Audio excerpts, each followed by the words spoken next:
Quero convidá-los a abrirem a palavra de Deus no livro de Deuteronômio, capítulo 20. Amados, hoje nós temos a alegria e o privilégio de nos assentarmos à roda da mesa do nosso Deus e participarmos do corpo e do sangue do nosso Senhor e Salvador Jesus Cristo. E todos aqueles que nasceram da água e do Espírito de Deus, todos os filhos de Deus, aqueles que confessam o nome do Senhor como o único e suficiente Salvador, desceram as águas do santo batismo e estão andando na presença dele com fidelidade, são os nossos convidados a participarem conosco, em nome de Jesus, amém? Amados, o tema, fala a respeito da guerra, acerca da guerra. E eu quero ler do versículo 1 do capítulo 20 até o versículo 8. Capítulo 20 de Deuteronômio, do versículo 1 ao versículo 8.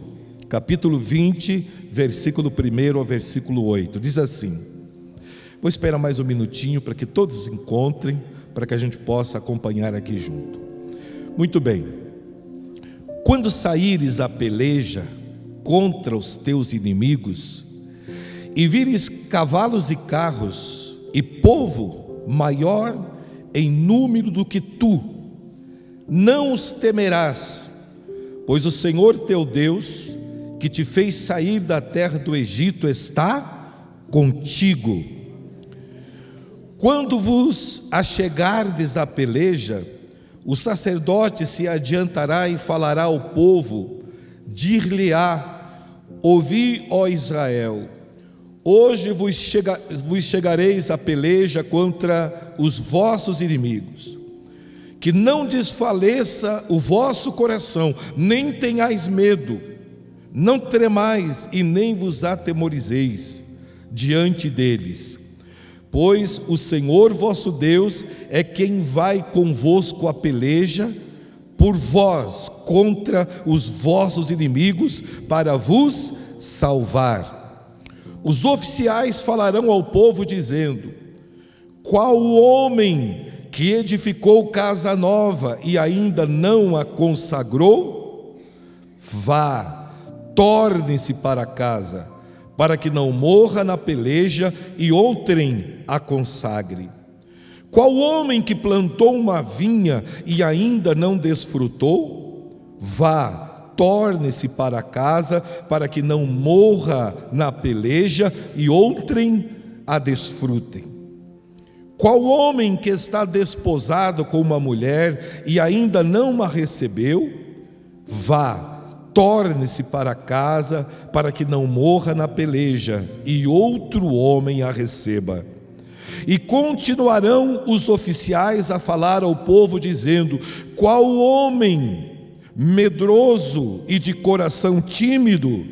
Vá, torne-se para casa, para que o coração de seus irmãos não se derreta como o seu coração. Amém? Gostaria de ver novamente aqui o versículo 8. E continuarão os oficiais a falar ao povo dizendo: qual homem medroso e de coração tímido? Vá, torne-se para casa, para que o coração de seus irmãos não derreta como o seu coração. Glória a Deus. Feche os teus olhos, irmão. Glória a Deus. O Senhor está neste lugar. Amado Deus, poderoso Pai celestial, eu te dou graças, meu Pai, por mais esse dia de vida que o Senhor me dá. Eu te dou graças, Pai, por mais este dia de vida que o Senhor dá a cada um de meus irmãos que estão conosco nesta noite. Obrigado, Pai, porque eu sei que estando nós vivos, os teus propósitos, os teus planos ainda não se findaram em nossas vidas, mas o nosso chamado continua de pé, porque não fomos nós que te escolhemos, mas sim o Senhor quem escolheu a nós. Fomos separados pelo Senhor, fomos escolhidos, porque o Senhor tem um propósito maravilhoso nas nossas vidas. Pai querido, que o Senhor possa, através da Tua glória, da Tua presença e do Teu poder, nos abençoar mais um dia e mais uma vez. Que o Senhor, através da minha vida, através do Teu Espírito, da Tua palavra, venha falar ao coração de Teus filhos, de Teus servos, venha plantar uma semente, mas uma semente pura, selecionada, e que esta semente, Pai, ela não venha cair na beira do caminho, ela não venha cair no solo rochoso ou entre os espinhos, mas que esta semente venha cair numa terra boa, porque caindo na terra boa, certamente ela vai frutificar, ela vai produzir frutos. Aleluia! E eu sei que é isso que o Senhor busca nas nossas vidas, frutos, porque este é o desejo do teu coração, que toda boa árvore produza bons frutos.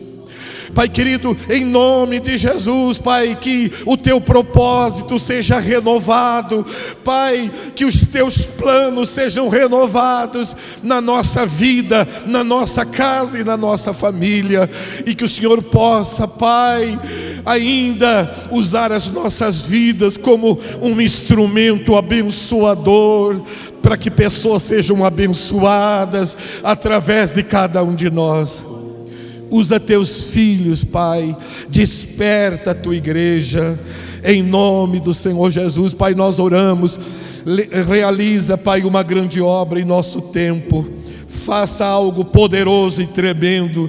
Pai, eu creio que o Senhor é poderoso para fazer infinitamente mais do que tudo aquilo, Pai, que nós pensamos ou sonhamos ou tivemos o privilégio de ver. O Senhor pode fazer muito mais, e eu creio nas coisas grandes de Deus.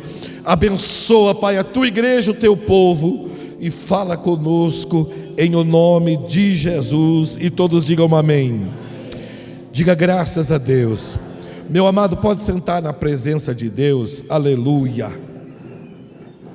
Oh, glória. Todos nós fomos escolhidos por Deus para uma grande batalha, para uma grande guerra. Quando o apóstolo Paulo escreve aos Timóteos, na segunda carta, no capítulo 2, do versículo 3 e 4, no versículo 3 ele diz assim: sofre, pois, comigo as aflições como um bom soldado de quem? De Cristo. Quem é soldado de Cristo aqui? Amém? O apóstolo Paulo, ele compara a igreja do Senhor em um grande exército. Somos soldados, fomos salvos, fomos chamados e escolhidos para guerrearmos. Sofre, pois, comigo, disse Paulo, as aflições como um bom soldado. O bom soldado é aquele que não teme a sua vida, não teme em morrer. O bom soldado é aquele que deixa tudo. No versículo 4 ele disse que nenhum embaraço deste mundo e dessa terra, que nada venha impedir que o propósito, que o chamado de Deus venha se cumprir em nossas vidas.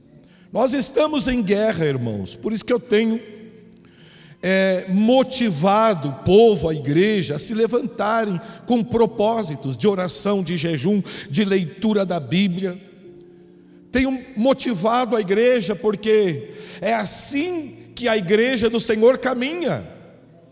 Foi para isso que nós fomos escolhidos, para guerrear. Amém?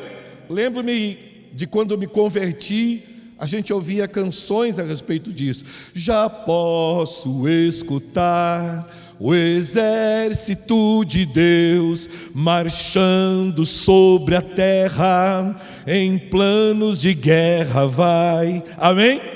já ouço os louvores, é arma de vitória, o exército de Deus. E nós cantávamos, quem lembra? Quem lembra? Ai, mano, não é tão antigo assim não.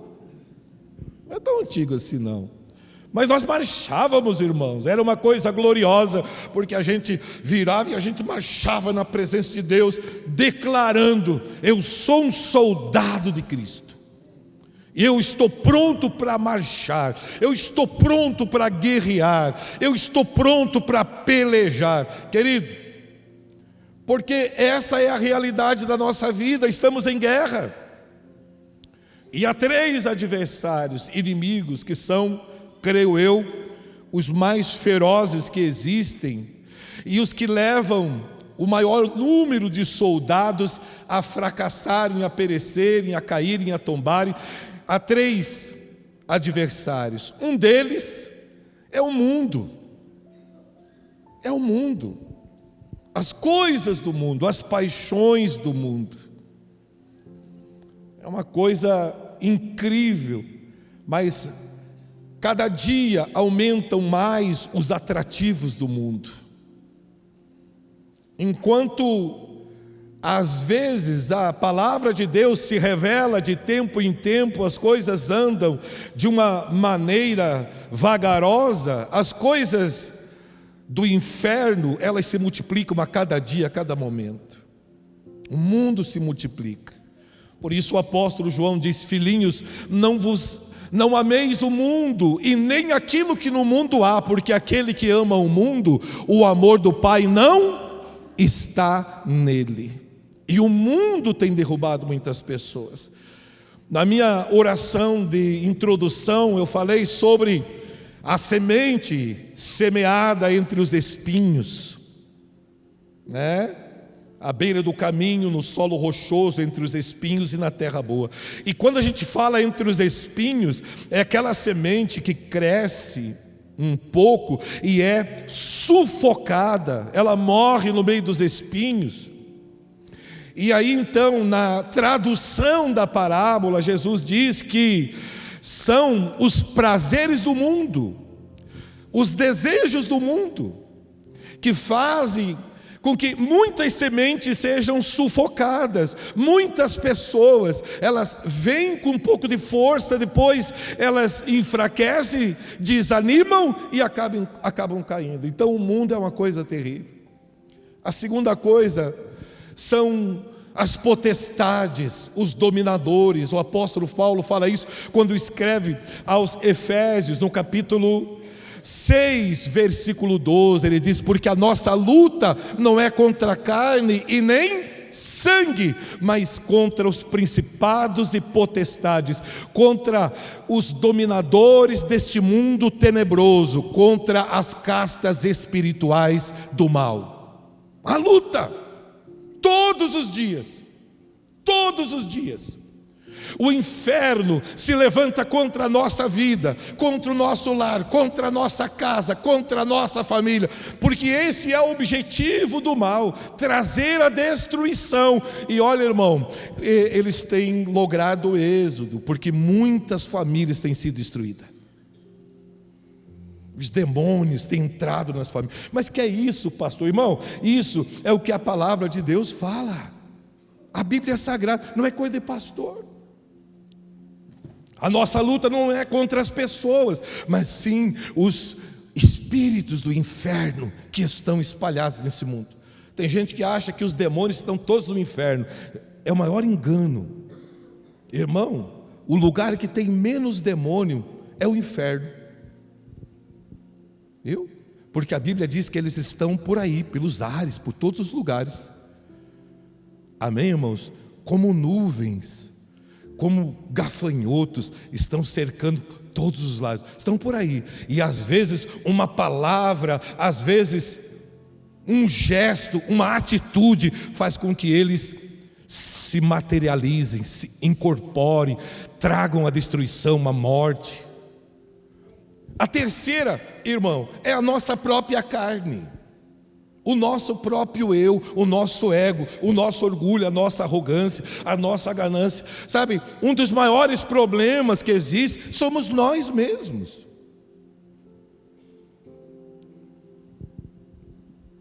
Paulo disse que se nós julgássemos a nós mesmos, nós nunca seríamos julgados.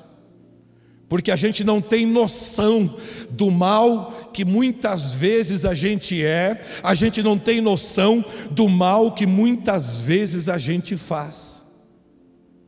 Não tem noção daquilo que a gente pensa, daquilo que a gente anseia, daquilo que a gente deseja, daquilo que a gente ama, daquilo que a gente sonha. Irmão, tem tantas coisas que a gente não conquista, não porque hajam obstáculos espirituais ou porque haja alguma coisa no mundo, porque nós mesmos já estamos desanimados, prostrados, caídos.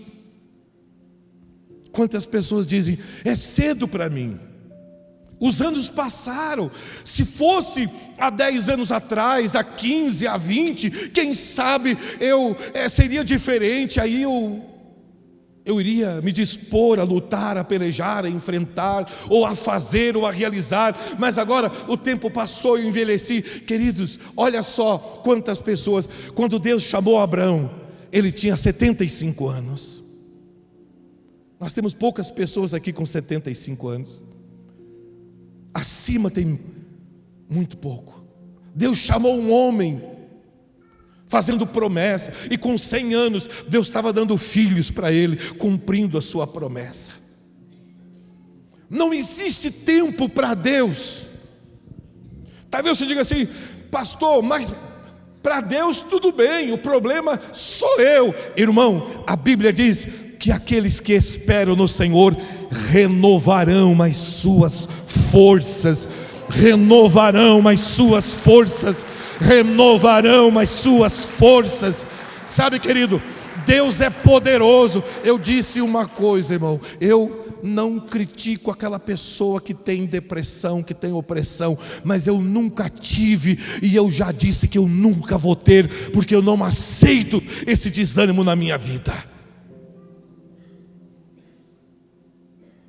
Pode acontecer, irmão, pode, mas também tudo é possível para aquele que crê. Eu não vou deixar o diabo me desanimar, eu não vou deixar o mundo me desanimar, eu não vou deixar o meu eu desanimar. Sabe, às vezes vem aquele pensamento em abandonar, em largar, em desistir, diante das circunstâncias, das críticas, diante dos falatórios, dos populachos, diante de tantas coisas que a gente vê e ouve.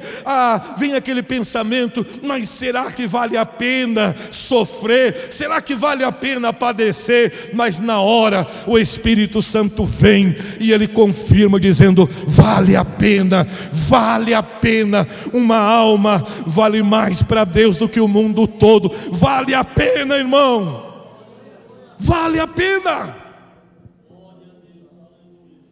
Então, irmão, estamos em guerra, somos soldados. Agora, não soldados desertores, aqueles que desertam, fogem, se escondem. Tem muito soldado que fala, essa guerra não é minha. O presidente que vai fazer guerra, o general, o fulano, essa guerra não é minha. Meu irmão, essa guerra da igreja é de todos nós. Ela é minha e ela é tua. Porque o inimigo, ele não se levanta apenas contra a minha vida, contra a minha casa, mas também contra a tua vida e contra a tua casa. Ele não quer ver apenas a minha destruição, ele quer ver a tua destruição, porque foi para isso que ele veio. E se você desanimar e você parar, e esses inimigos são fortes, irmãos. Um dos erros do crente é subestimar os adversários. O diabo não é nada, é pequenininho. Vai ver, às vezes a casa dele está em destruição. mas isso aqui eu tiro de letra, eu vou vencer, eu vou superar, eu vou transpor. Davi disse: com o meu Deus eu salto muralhas. Irmãos, o mesmo saltador de muralhas cometeu erros terríveis na sua vida e na sua casa. Não podemos subestimar, irmão. Agora, pastor, como é que nós podemos vencer esses adversários? Aí nós entramos aqui no texto que nós lemos, meus amados irmãos, quando Deus convoca os israelitas para a guerra.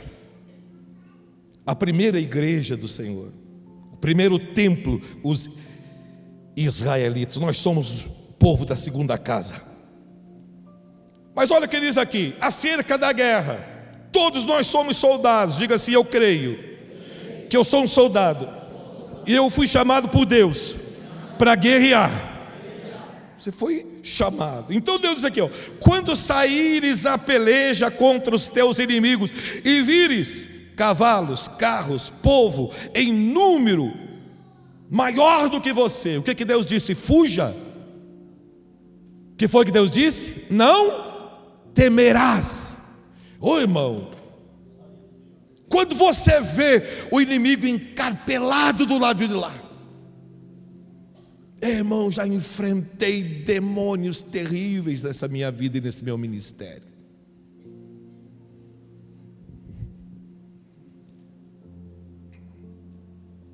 Coisa terrível, maldição terrível.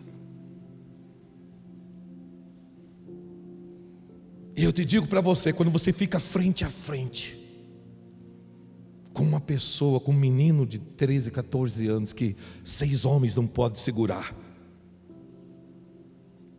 um menino que toma o litro, o uísque e come a garrafa como se fosse pão.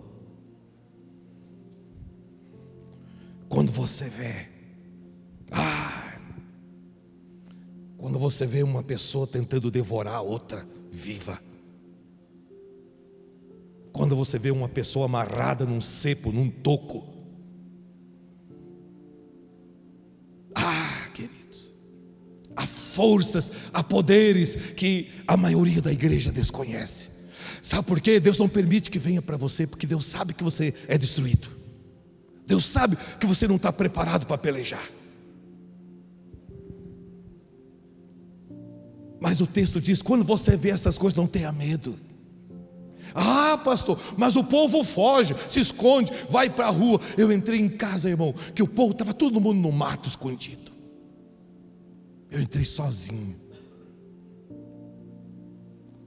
porque o Senhor, como diz a sua palavra, está conosco. O inimigo é forte, o número é maior, o armamento é maior, o nosso Deus é maior. Amém, irmão? Quando eu olho para o inimigo, eu não estou prestando atenção nele. Quando Davi viu o gigante, ele disse: quem é esse incircunciso para zombar do nome do Deus vivo, do Deus Todo-Poderoso? Então, o que Deus diz para você aqui? Não tema, não tenha medo. E ele continua dizendo, olha aqui, pois o Senhor teu Deus te fez sair da terra do Egito, Ele está com você. Ele tirou você do Egito, você ainda está no Egito. Quantos já saíram do Egito? Digam amém. Então Ele está com você. Qual é a função do pastor, do sacerdote? Olha aqui, versículo 3, 2: quando vos achegardes à peleja, o sacerdote se adiantará e falará ao povo. Olha o que eu vou dizer para você agora. E diz-lhe-á: ouvi, ó Israel, hoje vos achegareis à peleja contra os vossos inimigos. Não desfaleça o vosso coração, não tenhais medo, não tremais, nem vos atemorizeis diante deles. Qual é a função do sacerdote? Não temas, seja corajoso. O Senhor é com você. Você não está sozinho. Irmão, os espias, quando foram espiar a terra prometida, eles foram em 12 homens. 10 homens vieram apavorados, porque viram gigantes, porque viram um povo forte, um povo avançado. E chegaram a dizer: nós éramos como gafanhotos diante deles. Mas Josué e Caleb disseram: não é assim não. Não importa quem são eles, o importante é quem somos nós. Nós somos filhos do Deus Todo-Poderoso. O exército poderoso está do nosso lado. Sabe, irmão, Josué e Caleb, eles abriram a boca, abriram o peito e disseram: nós vamos devorá-los como pão, nós vamos destruir todo aquele povo, porque o poder de Deus está em nossas vidas, a unção de Deus. Amado, às vezes nós como sacerdotes, como pastores, desafiamos o povo a entrar numa peleja, numa luta, numa guerra, numa batalha de oração, de consagração, de jejum, e eu digo: se prepare, se prepare. E às vezes as pessoas ficam meio desanimadas. Ai, pastor, mas está tão bom do jeito que está sossegado a minha vida, vai virar uma coisa. Irmão, Deus não nos chamou para termos sossego aqui nessa terra. Tem gente que fala assim: mas é um inferno a minha vida, eu não tenho paz, eu não tenho isso. Irmão, a única paz que nós temos é a paz de Deus. Ele disse: a minha paz eu vos deixo, a minha paz eu vos dou. Mas o mundo não existe paz, o mundo é trevas, o mundo é luta. O Senhor disse: vocês cuidam que eu vim trazer paz às famílias? Ele disse: não, eu vim trazer fogo. Irmão contra irmão, pai contra filho, filho contra pai, mãe contra sogra contra nora, mãe contra filho. Jesus diz: eu vim trazer confusão no meio das famílias, eu vim trazer guerra. É por isso que desde o dia que você aceita Jesus, enquanto toda a tua família não se converter, vai ser uma batalha na tua casa, porque as pessoas não vão te respeitar, vão te deixar. Essa é a realidade, irmãos. O povo menos compreendido em toda a face da terra é o povo crente. As pessoas entendem um assassino, eles entendem um estuprador, um bandido, mas não conseguem entender o crente. O crente só tem uma coisa: o crente não pode fazer isso, não pode fazer aquilo, não pode fazer aquilo. O crente não pode fazer nada. O crente, ele nasce para viver e morrer. E as pessoas falam assim, quando qualquer crente comete um erro: mas não era crente? Como se crente estivesse, irmão, num patamar que só veio para levar na cabeça, para sofrer. Você quer ver o mundo incendiar? É quando a igreja se levanta, é quando a igreja se une por um propósito, por uma causa, incendeia tudo. Os inimigos se levantam por todos os lados. Mas a palavra do sacerdote para você, irmão: não tenha medo, porque o Senhor está com você. Você vai vencer, você vai prevalecer. Eu profetizo sobre a tua vida uma vida vitoriosa, de conquista, de milagres, de maravilhas, de sinais, de prodígios, em nome de Jesus, em nome de Jesus.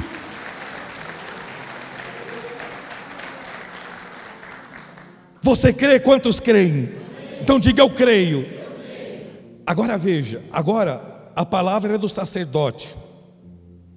O sacerdote vai dizer para você: o Senhor é quem vai com você na peleja, o Senhor é que vai te salvar dos inimigos. Essa é a palavra do sacerdote. Agora vem os oficiais, que não tem nada mais a ver com o sacerdote. O que é um oficial? Um tenente, um coronel, um capitão. Agora vem a palavra dos oficiais. Quem é soldado aqui? Amém? Você é soldado. Eu não falei que você é sargento, nem que você é cabo, nem que você é coronel. Você é o quê? Soldado. E o que o soldado faz? Obedece. Soldado obedece. Ah, irmão, tem gente que está louco para entrar no exército, quer ir para o exército. Irmão, tem gente que vai botar o coturno no teu pescoço lá, e você não vai poder abrir a boca. Alguém aqui serviu o exército? Você lembra quanta humilhação você viveu lá dentro? Quem lembra? Diga: eu lembro. Lembra quanta humilhação? E você podia levantar? Você podia abrir a boca?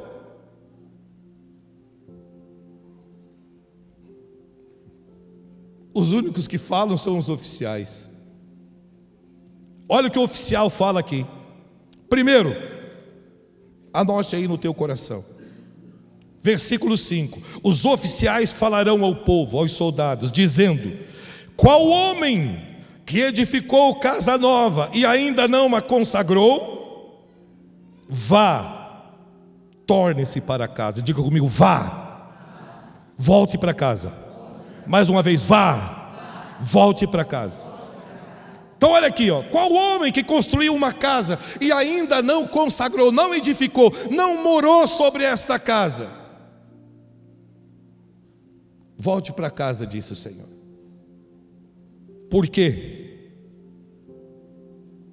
No versículo 5 ele fala: para que não morra na peleja e outro a consagre. Volte para casa. Será que essa ordem, ela é literal? Cada soldado que construiu a sua casa e ainda não estava morando, ele foi liberado para voltar para casa? Será que sim? Não, irmão. Os oficiais não estão liberando soldados. O problema é que quando você edifica alguma coisa nova, o teu coração fica naquilo que você edifica.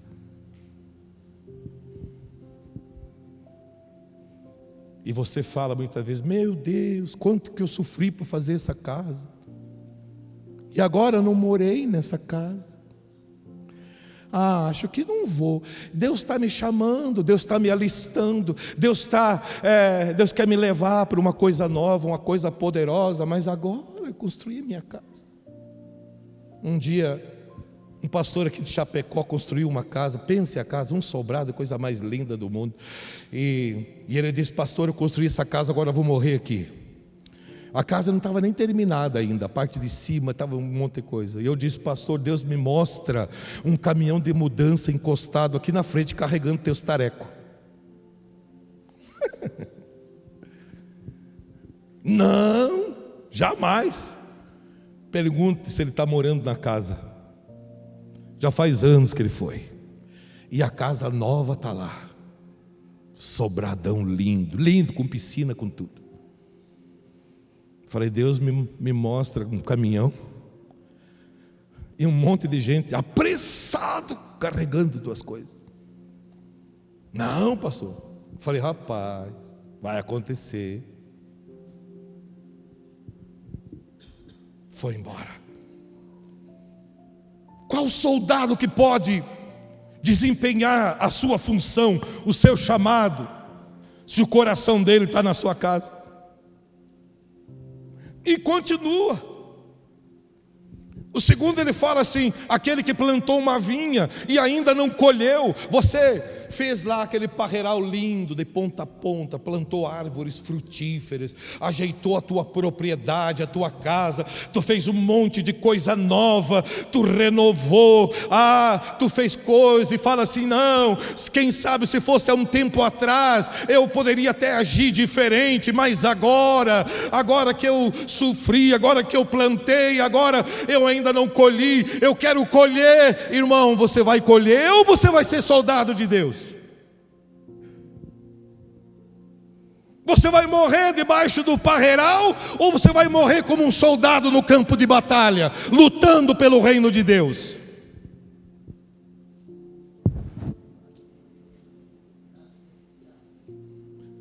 Nós não fomos chamados, irmão. Quando Noé saiu da arca, ele plantou uma vinha.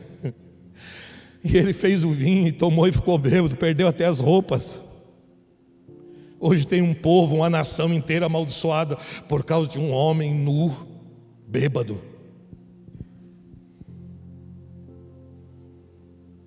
E aí ele fala sobre os noivos. Ei, e você que está desposado arrumou uma paquera, uma noiva, e já colocou no teu coração que vai dar casamento, mas você foi chamado por Deus, e agora, o que você vai fazer? Tu vai ficar com a tua noiva, ou você vai para a guerra? Está aqui na palavra de Deus.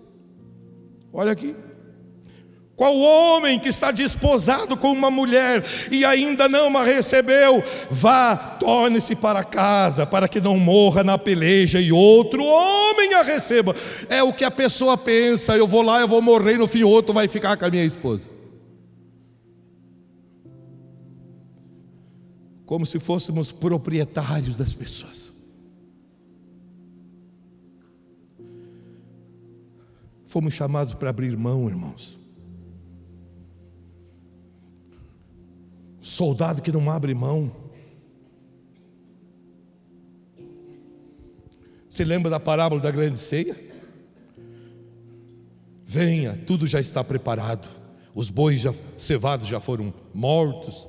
Churrasco, a mesa, está tudo pronto. Ah não, Senhor. Ah não, comprei um campo. Primeiro preciso ir vê-lo, conhecê-lo. O cara é tão sem vergonha que comprou um campo sem conhecer. Olha a desculpa, o tamanho da desculpa esfarrapada. Você compra um campo sem conhecer, irmão? Aí o outro fala assim, ó, comprei 5 juntas de bois e preciso ir buscá-los. Aí o outro falou assim, casei-me e estou de viagem para Natal. Estou indo para a praia. E aí ele escreve lá no Facebook, lá no Instagram, lá no WhatsApp, fui! E foi mesmo. Amados, às vezes a gente pensa que tipo de soldado a gente é. O que você está disposto a abrir mão pela batalha? Ou você não vai abrir mão de nada, vai morrer agarrado nas coisas. E o pior dele está aqui no versículo 8. E continuarão os oficiais a falar ao povo dizendo, qual homem medroso e de coração tímido, em algumas bíblias fala covarde. Qual homem frouxo? Ele diz, vá, torne-se para casa, para que o coração de seus irmãos não se derreta como o teu coração está derretido. Porque, irmão, uma pessoa com o coração derretido, ela derrete o coração de todo mundo. Uma pessoa desanimada desanima todo mundo que fica perto dela. Você não sabe o poder da influência. Pessoa animada, cheia do Espírito Santo, ela contagia pessoas, ela alegra pessoas. Mas a pessoa desanimada, irmão, ela entra. E ó, eu digo para você que o desânimo às vezes é mais poderoso, porque tá todo mundo dando risada, feliz. Aí o desanimado chega no meio, passo a passo. Oh, como é que você está, meu amigo? Ai, tá feio. Irmão, ele já chega com a cabeça baixa e fala assim: você não sabe que luta que eu estou vivendo. Que dificuldade que eu estou passando, que crise, o mundo está contra mim, minha família, todo mundo, você não sabe. E aí, aquele ambiente de festa, de alegria, aquele povo que estava sorrindo, cantando, de repente todo mundo baixa a cabeça, fica todo mundo assim, sabe? Você conhece pessoas assim? Por favor, não peque, não fique lembrando do Pedro, da Maria, do fulano, do Ciro, não fique lembrando, não peque. Mas é verdade. Quantas pessoas que às vezes vêm na casa da gente tomar um café, tomar um chimarrão, e quando elas saem da casa da gente, fica um clima de velório. Até cheiro de crisântemos fica lá. Irmão, que flor, mas irmão, eu já disse para minha mulher, eu falei, pelo amor de Deus, você não precisa botar nem flor no meu caixão, mas crisântemo não, eu não suporto o cheiro daquela flor. Detesto o crisântemo. E eles colocam para disfarçar o cheiro do cadáver. Uma vez mataram um menino de 24 anos, e o menino ficou morto 3 dias e pouco no mato. E aí foi encontrado, e era filho de uma irmã da igreja. moço que tocava na igreja, mas resolveu sair fora, jogou o cap de soldado e foi lá fora dar uns pulos, e aí acharam ele lá, e depois de 3 dias e pouco, aí fui lá na funerária, junto com a irmã, coitadinha, a irmã sozinha, sem marido, sem nada, ela e a tia moravam juntos. Compramos lá o caixão, aquele que fica fechado com um vidrinho, para pelo menos olhar para a pessoa, né? Família, irmão, quando levaram aquele caixão com aquele menino, e o lugar era amplo, bem alto, umas cortinas altas, um vento, pense, você não sabe o que é um cadáver de mais de 3 dias, por isso que as irmãs de Lázaro disseram assim: Senhor, está morto há 4 dias, cheira mal, e aquele crisântimo, e eu ali fazendo fúnebre, irmão, e aquele cheiro, e o vento de lá para cá daquela cortina, e era o cheiro do defunto e o cheiro de crisântemo no meu nariz.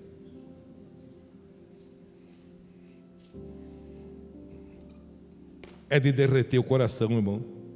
Quero dizer para você que eu chorei um monte, mas não é por causa do piá, não.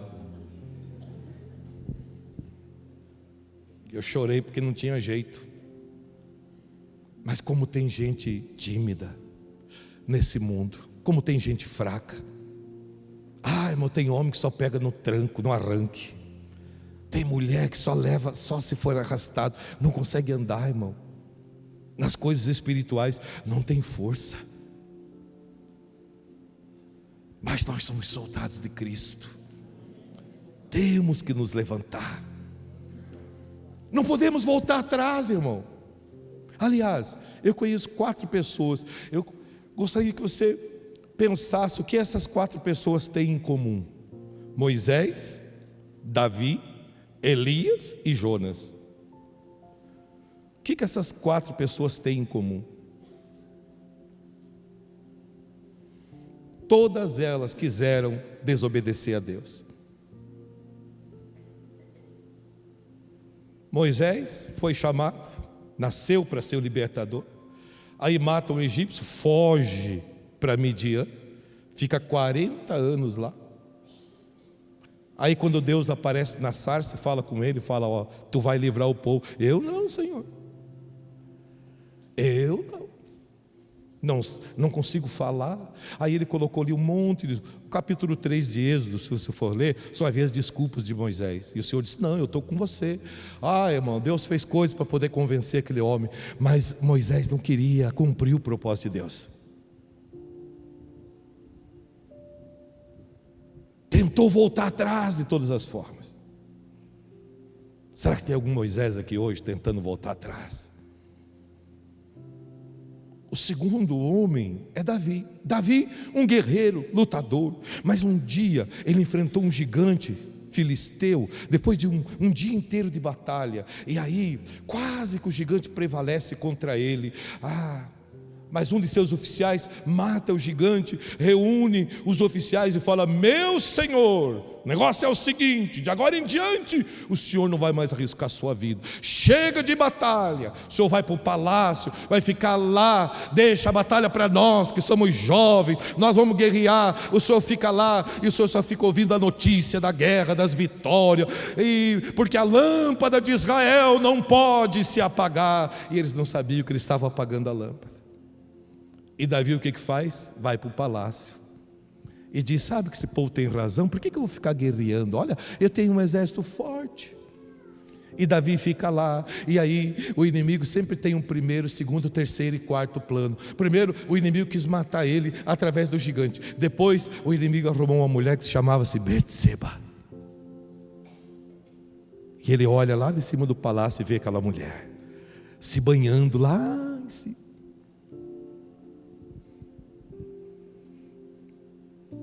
E você sabe o preço que Davi pagou. Aí você olha para Elias. Elias, depois de matar os profetas de Baal e enfrentar tudo e matar aqueles povos todo, aí o que Elias faz? É ameaçado por Jezabel, e ele vai por debaixo do zimbro e pede a morte. Quero morrer. Aí o anjo vai, alimenta, dá pão, dá água, e ele caminha 40 dias e 40 noites, e depois Deus fala com ele lá para fora da caverna, e Deus fala assim: olha, Elias, o meu propósito não acabou na tua vida não, você tem pessoas para ungir, você tem reis para ungir, o rei de Israel você tem que ungir, o rei da Babilônia você tem que ungir, tem reis que você tem que ungir, e outra coisa, tem um cara que se chama Eliseu, esse você vai ungir como profeta no teu lugar.